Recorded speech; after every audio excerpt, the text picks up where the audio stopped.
প্রতিবেশী দেশকে বলবো, আপনারা নিজের চরকায় তেল দেন, আপনারাও শান্তিতে থাকেন, আমাদেরকেও শান্তিতে থাকতে দেন। সব চেঞ্জ করা যায়, প্রতিবেশী চেঞ্জ করা যায় না। আমাদের ল্যান্ড তাদের ল্যান্ড, পাশাপাশি। আমরা চাই তারাও সুখে থাক, আমরাও সুখে থাকি, ঠিক কিনা? কিন্তু প্রতিবেশী হলে বন্ধুত্বপূর্ণ আচরণ করতে হয়। প্রতিবেশী যদি বন্ধু না হয়ে প্রভু হতে চায়, এরকম দানব প্রতিবেশী কেউ চায় না। আমাদের একটা প্রতিবেশী দেশ আছে, আমরা আমাদের দেশ নিয়ে যত ভাবি তারা তার চেয়ে বেশি ভাবে। কথা বুঝতেছেন না? আরো ভেঙে বলতে হবে। হ্যাঁ, আমরা আমাদের দেশ নিয়ে যত উদ্বিগ্ন, এদের আরো টেনশন বেশি। বলেন, আমাদের দেশে শান্তি আছে না নাই? আমরা হিন্দু মুসলিমে কখনো দাঙ্গা লাগে? আসতে বলেন, কেন লাগে? ওদের পূজা পার্বণে আমাদের মাদ্রাসার ছেলেরা যে পাহারা দেয়, চিল্লায় বলেন ঠিক কিনা? আমাদের তাফসির মাহফিলের সময় ওরা ডিস্টার্ব করেন, ঢোল বাজায় না। ওদের পূজা পার্বণের সময় আমাদের তাফসির মাহফিলের ডেট হলে আমরা চেঞ্জ করে দেই। সুবহানাল্লাহ, কি সাম্প্রদায়িক সম্প্রীতির রোল মডেল। আর ওই বাংলাদেশের ব্যাপারে তারা অনেক ডিসইনফরমেশন ছড়াচ্ছিল। ভারতের অনেকগুলো গণমাধ্যম, আমি জেনারেলাইজ করব না, আমাদের প্রতিবেশী দেশের সব গণমাধ্যমকে আমি দোষ দিতে চাই না। অনেকগুলো গণমাধ্যম তারা ডিসইনফরমেশন শেয়ার করেছে। ডিসইনফরমেশন আর মিস ইনফরমেশনের পার্থক্য আছে। মিস ইনফরমেশন না জেনে ভুল বুঝে একটা মিথ্যা বা ভুল তথ্য ছড়িয়ে দেয়া, এটার ক্ষমা আছে, এটার কি আছে?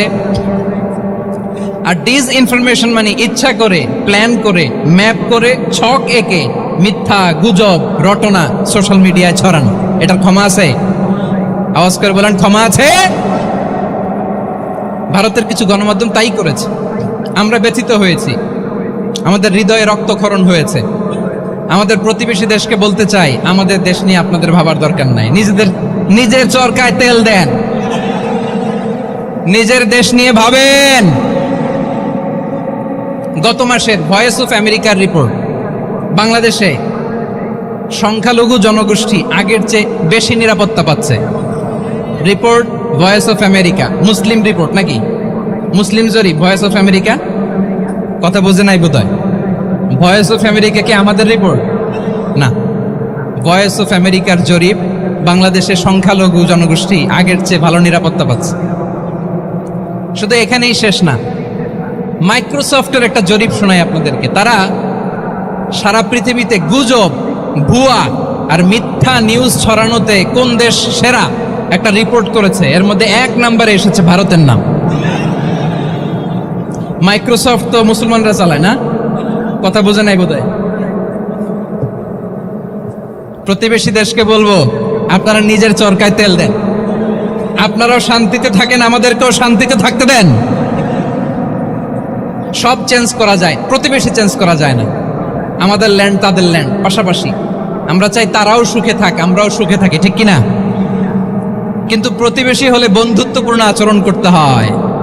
প্রতিবেশী যদি বন্ধু না হয়ে প্রভু হতে চায়, এরকম দানব প্রতিবেশী কেউ চায় না। ভারত যদি বন্ধুত্ব উপহার দেয়, আমরাও বন্ধুত্ব দিব। কি বলেন?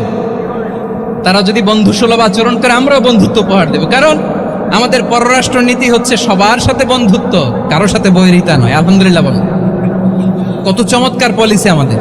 আমরা নির্বিবাদী, আমরা বাংলাদেশিরা শান্তিকামী। We are proud of that. এজন্য আমরা গর্ববোধ করি। আমাদের পররাষ্ট্র নীতি সবার সাথে বন্ধুত্ব, কারোর সাথে শত্রুতা নয়। তাই প্রতিবেশী দেশকে বলবো, আমার ভাইয়েরা, আপনারাও আমাদের ভাই। বন্ধুত্ব দিলে বন্ধুত্ব পাবেন। বন্ধুত্ব ইজ ওয়েলকাম, দাদাগিরি নয়। বন্ধুত্ব ওয়েলকাম, দাদাগিরি নয়। Loud and clear. ভারত যদি বন্ধুত্ব দেখায়, বন্ধুত্ব পাবে। কিন্তু ভারত যদি বাংলাদেশে আধিপত্যবাদ বিস্তার করতে চায়, বাংলাদেশের 18 কোটি জনগণ সেটা রুখে দেবে। ভারত যদি গৌর গোবিন্দের ভূমিকায় নামতে চায়, দেশের 18 কোটি মুসলমান শাহজালালের ভূমিকায় নামবে।